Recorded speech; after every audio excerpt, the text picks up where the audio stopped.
Hi Suryansh, welcome to the Fables of ESOP podcast. How are you doing? Doing good. Hey Shrikant, good to be here. I think super excited about this session. I remember when we started off, there were hardly handful of SaaS companies in Right. India, very few selling to enterprises globally, and a lot of the journey was talking to fellow founders and just discovering and creating things bottom up. Hopefully, now we're very bullish about the SaaS industry Right. in India. And hopefully through this format, we're able to share some of our best practices with other folk out there as well. Wonderful. I think it's a wonderful way to pay it forward, and I'm glad a lot of the founders, ecosystem enablers are generous about doing it. So thank you for doing this for us. So as you know, Fables of ESOP is a platform for practitioners, founders, experts to share about their learnings, experiences about rolling out these incentive programs. Yep. And this basically enables a lot of the new founders to actually learn from the giants, so to say, right?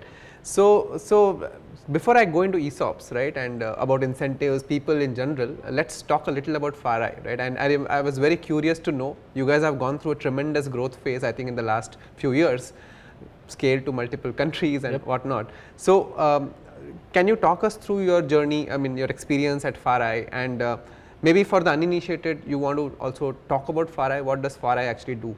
And you were like rightfully saying, you pioneered vertical SaaS at a time when it was not even I think a concept or a startup vertical. Yeah. So how has that journey been so far to where you are today? Yeah, I think as you said, when we started off, I remember even for us, we didn't really call ourselves or identify with the word SaaS. We weren't very familiar about SaaS playbooks and best practices, KPIs. And that time it was more about hustling, keeping the customer, keeping the team at the center, and trying to get the best outcomes. I think over time, even as a business, we are helping the largest enterprises that are customer obsessed orchestrate their deliveries globally towards getting a much more awesome customer experience. Right. Now, what does that mean? Deliveries, as a space, just like SaaS we were just talking about. Right. Can you think a decade back, what did you get as deliveries? At max, you would get maybe something from an e-commerce player. There were many disrupting the space at that time. Right. But today, when you think about it, just in the last few days, I can remember almost everything that I needed, I got through a delivery, right?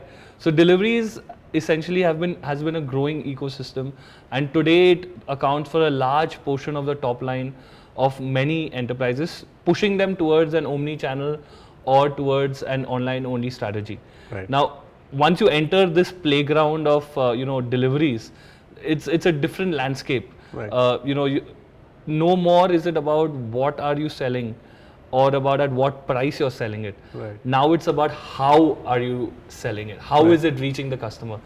Deliveries is the first point of engagement for a consumer with your brand. Right. Right, and it guides a lot of the decision making.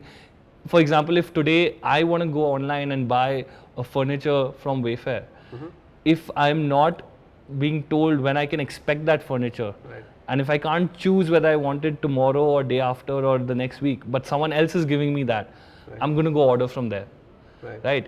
If I've been committed to get my pizza in 30 minutes, and if I'm not getting it, I'm going to stop ordering from there. Right. Even if it's the best pizza in the world. Right. So today your deliveries and the experience around it is really determining how consumers choose what they want to use and what they don't. Within that, now FarEye aims at enabling, our vision is to take the largest brands, largest enterprises, and convert all of them to be able to have an Amazon-like, Amazon Prime-like delivery experience. Right. And to that extent, we see a whole new category being created, and we want to become the company that is synonymous with the word delivery. Wonderful. I think bottom line is delivery is no longer the last mile issue. It's, I think, first mile of customer delight, as you are putting it, right? Absolutely. Yeah. Deliveries is, I always say that logistics is going from being a cost center to actually being a value center now for brands. And it's becoming it's entering the boardrooms, let's say, while it was lingering out in the outskirts before. Right. Wonderful. I think wonderfully put. And now let's talk about, now that everyone knows what FarEye does, How did you actually go about building and this growth journey, right? It's a tremendous growth that you have achieved. I think you grew about, I think over close to 300% revenue wise, and you multiplied your team multiple times, I guess, in the last few months and years, I guess. Yep. So how did this kind of growth journey come about so well in the last few years, and maybe you can also touch upon the role of the team that you've actually built at FarEye. Yeah, absolutely. I think it's been a crazy roller coaster for all of us. Just this office pre-COVID, it's built to house 250, 300 employees, which is what we were at as a family 2 years back. Now we're touching 1,000. Wow. And now we've opened up similar offices in Americas, in Chicago, in Manchester, UK, in Dubai, in Singapore. So it's been a crazy expansion over the last several years, especially the last few years, accelerated with COVID. I think to be honest with you, we're still learning. We're still, we're too early in the game to sit and claim that we can advise a lot of people, but would definitely like to share some of the fundamental thoughts that guided our approach. And the number one when it comes to team for us was get people who are smarter than us, who are better than us, enable them, and then get out of the way. I think we are a very young team trying to work with experts, stalwarts of the industry. Right. And the first part about that, which is really getting getting people smarter than us, has been very crucial. And I think some tips over there that helped us out was leveraging the network. If you want to get to know something, a great tool I'd actually like to mention is LinkedIn, where you just like you said, the culture of paid forward, I think that's true across. Right. And initially I thought, why would someone want to respond to me about something that they were specializing in? Who am I? Right. But I found that experts, they like to share knowledge, and when we do reach out to folks who have done it in their field, who understand that space, and you want to learn something, write them a message. They're more than happy to help you out. Right. And some of those conversations transform into learnings which you can build your business with, right. and some of them transform into opportunities to work together. Wonderful. And we've got a lot of our great team coming in through these channels, and not just your traditional hiring. Once the team is in, right. I think then it's all about the strong culture, and we've always believed in building a team of entrepreneurs. Imagine 1,000, instead of having 1,000 employees, you have 1,000 entrepreneurs, right. 1,000 owners of the company, right? And then the kind of accountability and the kind of results that get driven from there. Right. So I think our entire approach has been to enable folks who come in to have that autonomy, to be able to own pieces of what they're working in, and then make their decision making, and then even build a culture that you're asking someone essentially who has to be super passionate about what they do, right. Because this is not a 9-to-5 job. If you're trying to get an acceleration of a decade worth growth of a traditional company in 2 years, you have to work differently as well. That's right. So we always look for folks who are passionate, who really love what we're doing, and then build that culture of both work hard, party hard, make sure you're having a good time right. Outside of work as well, and then you're rewarding the folks in the right way. Wonderful. So I think we've recently taken a lot of steps towards further reinforcing that culture of recognition. Right. We recently launched Founders Club, which is basically a group of our oldest members of the family, basically silent founders who've been with FarEye through the journey. They've just not been mentioned as founders, but they've effectively played that role. Right. And then being able to recognize them and give them a larger part in the growth story as well. Right. Along with that, we've reinvented our entire ESOP policy to make it a lot more employee centric, to essentially transform that perception that I'm coming to FarEye and FarEye is my company, I am the owner, and I need to create results for myself. Right. Wonderful. That's incredible, Suryansh. I think there are so many nuggets that we can now unpack, so let's do that. The one thing I really liked is the way you're building this team. It's not just 1,000 employees, you said, but 1,000 entrepreneurs. Absolutely. So perhaps I think seeding this entrepreneurial culture, maybe you're on your way to create your own FarEye mafia. No, I think we're very proud of the spirit and the culture that we are building internally and fostering that feeling of ownership and entrepreneurship. And then recently I was talking to someone and they shared that FarEye actually figures on the top 10 of Indian SaaS companies where alumni have actually gone out and built their own companies. Wow. Definitely want them to build more within FarEye, but it's a fascinating contribution to the ecosystem, and we're proud of continuing that spirit of entrepreneurship. That must have been a pleasant surprise, and I think that's a great badge of honor. It was completely unexpected. Wonderful, congratulations on that. And now let's look at the instrument that will help you retain these employees. Absolutely. So let's talk about your incentive structures, right? I mean, you talked about your growth journey, the team that has enabled it, right? And you also talked about the culture. Now, what are really the incentives? Obviously, you have a ESOP policy in place, right? So how at a founder or the senior management level, what has been the philosophy in terms of rolling out these incentive structures to bring that long-term objective? Sure. So I think first off, for us, the culture and the retention is multiple levers and not just rewards and recognition, I would say. You have to make sure that the work itself is challenging, is itself lends enough exposure and growth, and there's a strong growth career trajectory tied to that as well. I think anyone, whether that's you, me, anyone else coming in, spending that amount of time of their day, these are some core necessities that you would look for. But a strong lever within that has to be rewards and recognitions, right? And as I was touching on earlier, we have looked at ESOP as a good lever, a good instrument on this, because the way we look at it fundamentally is a long-term instrument, and that's the kind of philosophy we want to breed in. So before I talk about ESOP, I think it's important, and this was a crucial juncture for us as well, in the basic philosophy, or what are we thinking as outcomes from the ESOPs, right? And as at an early stage, you talk to any founder, the major lever that ESOP serves as is to essentially bridge that cash difference when you're trying to bring on someone on board you can't afford. But I think that has to evolve, and it has evolved for us as well as the stage of the company has moved. And I think fundamentally the thing that we wanted to ensure with ESOPs on FarEye is to make sure that there is a strong spirit of ownership attached with it. Anyone who's joining FarEye has is investing a lot of their time, is investing a lot of their efforts into it, and that is what is the single most lever that is allowing us to grow that fast. And so it's but natural that we want to make sure that the team has an equal share in that growth as well. And there is massive value creation and wealth creation being created for members of the FarEye family at a wider level. Obviously, there is, you want to link it to outcomes eventually.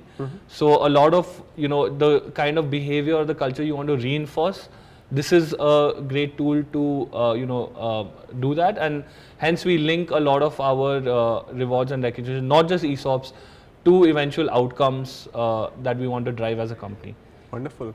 I think lot of things I picked up. One is looking at your employees as partners in your journey. Absolutely. Giving them the ownership and hence the rewards that they truly deserve as the company scales. I think beautiful, Suryansh. Now let's unpack on, this was at a philosophical level, and I think it's kind of very well laid out. So what about implementing it, right? How did you actually, I mean, this is actually a very meta level thought. How did you actually bring it down to the ground and make your employees, explain it to them? So what was your game plan there? So the first thing we did, as I mentioned earlier, is reach out to the industry, talk to a lot of founders, talk to a lot of leaders, HR leaders, finance leaders, understand, what are they doing, what are different practices that is happening. And at a, core level, we saw all those activities, kind of come down to three major things that I would say you need to ensure, and we made sure of when we rolled this. The first most important one was education. Do folks completely understand what the ESOP is? Do they understand what value it unleashes for them? What are some of their rights, but also some of their duties that come along with ESOPs?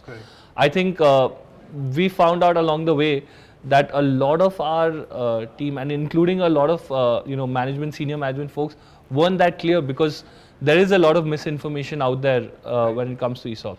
So we invested a lot of time, did a lot of workshops, hand to hand, to get the wider audience to understand and share the knowledge of ESOPs with the team. The second important lever was around transparency. And I think this is, as the ecosystem evolves, the number one thing that any person joining a new company wants to ensure is that there is transparency throughout the process, whether that is transparency in terms of how an ESOP is allocated. It's no more, at this stage and beyond, it's no more about it being concentrated to few select folks that some individuals decide on. For now, today, we have this firm belief that any person joining FarEye on day one should know exactly how they can qualify for ESOPs and what needs to be done for that. Right. And achieving a process that is that transparent. And even on an execution level, you don't want folks reaching out to HR teams, finance teams, trying to understand, how many shares are vested, what is the value of it, how can I exercise, etc. So that's where we take the help of tools such as Capita that has helped us create more transparency. Even so today anyone in FarEye both knows when they can get ESOPs, and the ones who have it know exactly what's the value they are sitting on right now. Right. And then the third lever is around the proof of the pudding at the end of it, right? As you say, it's great that you have educated folk, everyone knows what ESOPs are about. It's great that you've added the transparency. But eventually, just like any currency, this holds value only when it's real, when it's tangible, right? And that's where we feel liquidation, or at least some form of liquidation, plays a large role in making that currency real. And the key that we found in that is actually predictability more than quantum or any other question. If you can make that predictable, it makes that real. It's no more paper money. It's something that I can depend on as an ESOP holder. Right.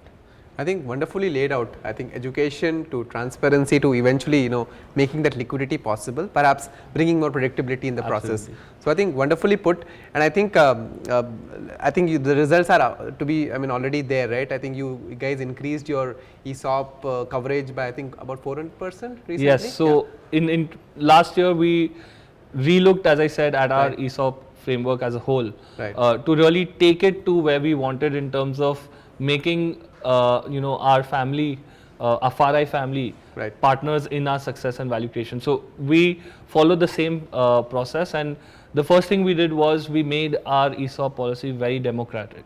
Right. So that led to a very transparent grant mechanism, and that increased our number of ESOP holders by 400% in just 1 year, and that is designed in a way that we see that expanding even more rapidly. Right. So the aim is eventually to have a large majority of the team, the FarEye family, invested into FarEye and working as owners. Wonderful.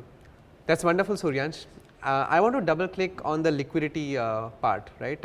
And I think earlier, I think ESOPs were like a paper money, like nobody really saw that cash unless, a Flipkart event or an Infosys event really happened. But now ESOPs are becoming real value for employees, and I'm glad FarEye also is contributing to that narrative. So can you talk a little about your liquidity programs? This was the second one that you did, this 1.22 million buyback, and how was the reception, and why did you as the management decide to do this, right? Sure. So it was this January we had run a liquidity program of 1.22 million.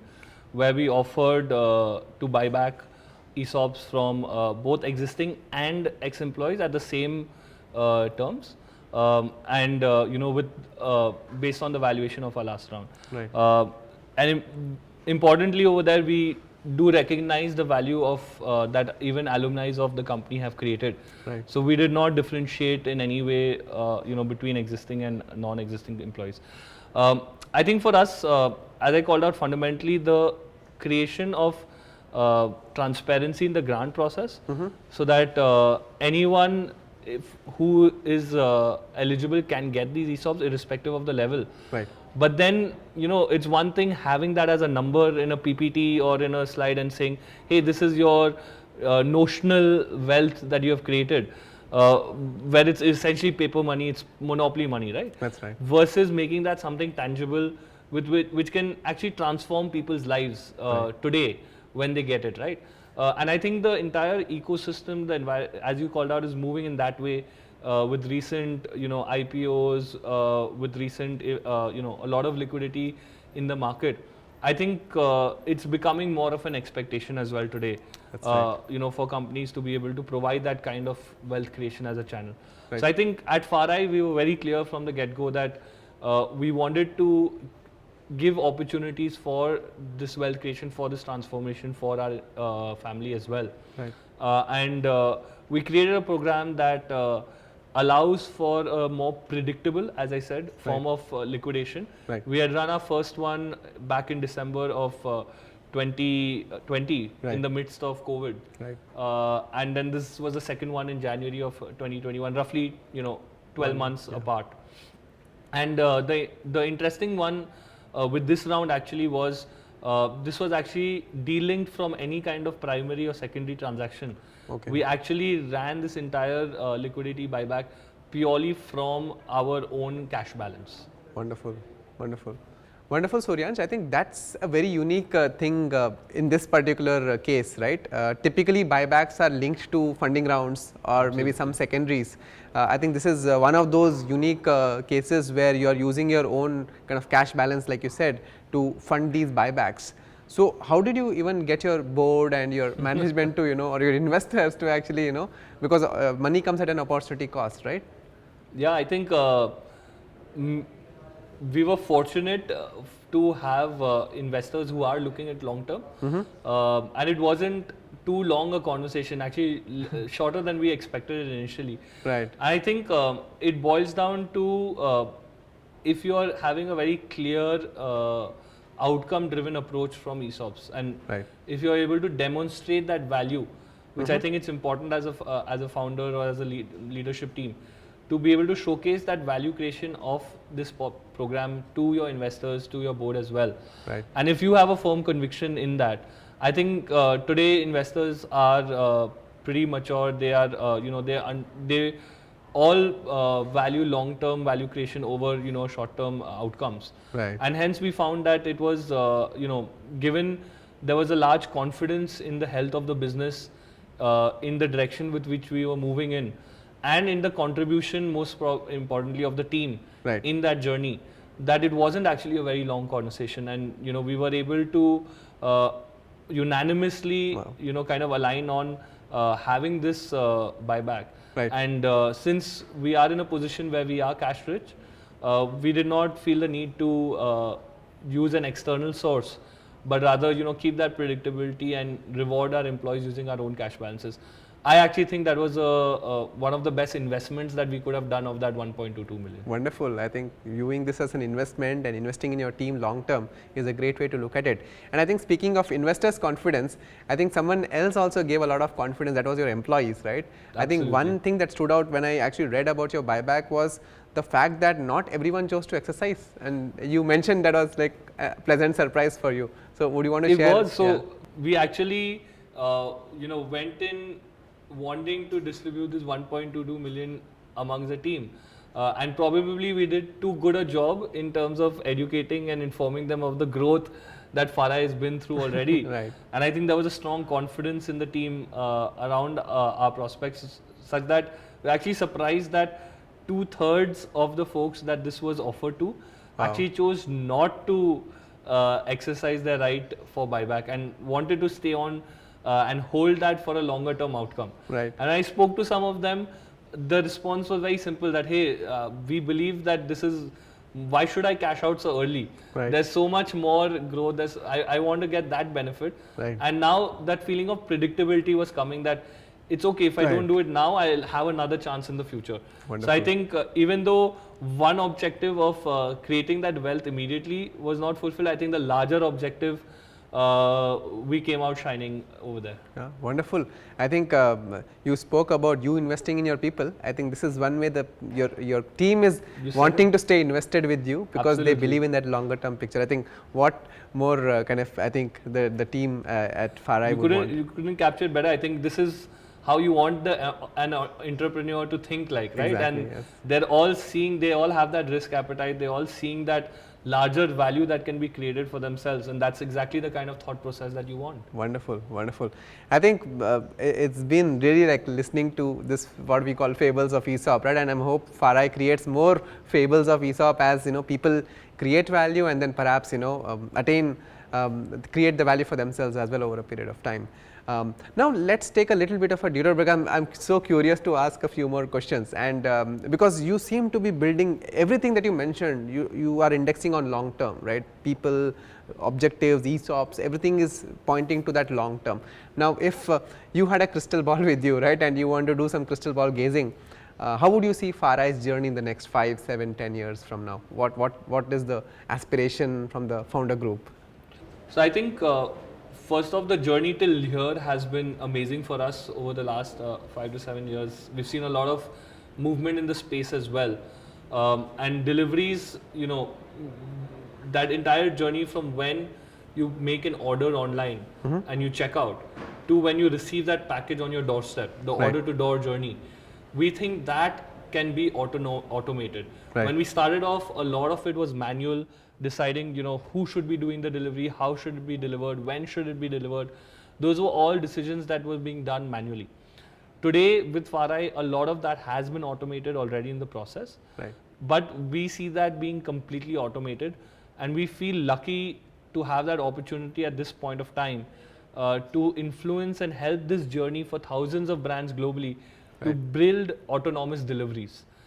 In that journey, of course, as a team, as a company, we are going to need to grow much more rapidly than what we are doing today, and expand to more horizons, and obviously need more innovators, more and more entrepreneurs joining the journey for us. Right. No, wonderful. I think delivering delightful deliveries. I think that's what you're kind of doing, and it's incredible the way you put it. And best wishes. I think as you intend to do this. I think last but not the least, because I mean you obviously spoke about FarEye and your journey, ESOPs and all of that, and there are a lot of founders listening to you, right? And of course, I think each of the points you mentioned are nuggets, and it goes into that paid forward that we described. But maybe as a last question for that founder listening to you, who's jumped into the fray just now, maybe setting up their kind of first ESOP plan, or raising their first check, right? So, what are some of the words of wisdom maybe that you want to leave with for this group? Absolutely, Shrikant. I think it's been a learning journey for us, and maybe it would be good to, as we were along that journey, there were a lot of questions that come to one's mind. How should you build it? Are you being too lenient? Are you being too aggressive? And there's some key North Stars or some key fundamentals that we hung on to, which I'd like to share.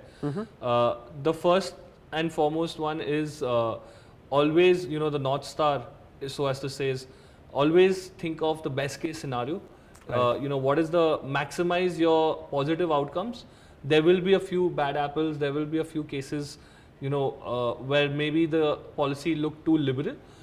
But if at the cost of that, 5% of my best performing entrepreneurs get motivated to stay back within FarEye and see that same kind of value creation, it's multiple X the ROI that you wanted. Right. The second thing I would say is that like any kind of program, it has to be linked to the outcome. Right.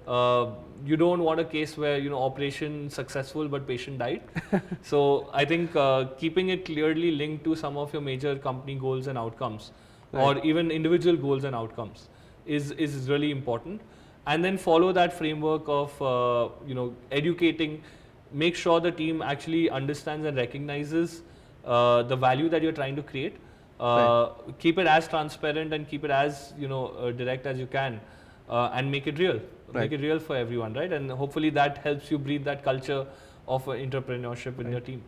No, I think beautifully put. I think these pearls of wisdom will go a long way in educating our founder community to come up with more, plugged in incentives with their, employees. And one thing I really liked is this whole optimism. I think founders are all but perennial optimists, right? Absolutely. So I think very well put. So that was Suryansh. Actually, wonderful thoughts. The points that I take away from here is the whole long-term objective that needs to be anchored, Yep. and then how you actually look at your employees as partners and owners, and then actually look at them becoming entrepreneurs themselves. You hope that they would be entrepreneurs, but yes, but I think that's a great way to look at it, right? So thank you, Suryansh. I think these were really amazing set of insights that I take away, and I'm sure the listeners will too. So thank you for sharing all of this and taking time. Yeah, thanks a lot, Shrikant, for having us. As I said, we're still learning. Right. It's still, every day is a new day, a day zero company. Right. And I always say that life is the best teacher. Right. There's so much to learn. These kind of programs have been helpful for us in our journey. And hopefully, we'll stay tuned in to learn more, and maybe there are more exciting, newer ways of looking at ESOPs and equity. And, we'd love to participate and be as helpful as possible. Of course, I think this is definitely not the last conversation we'll have. So I hope you weave many more fables of ESOP, and we have more opportunities to kind of speak. And best wishes for this amazing exponential growth that you are going through. Thank you, Shrikant. Thank you so much, Suryansh.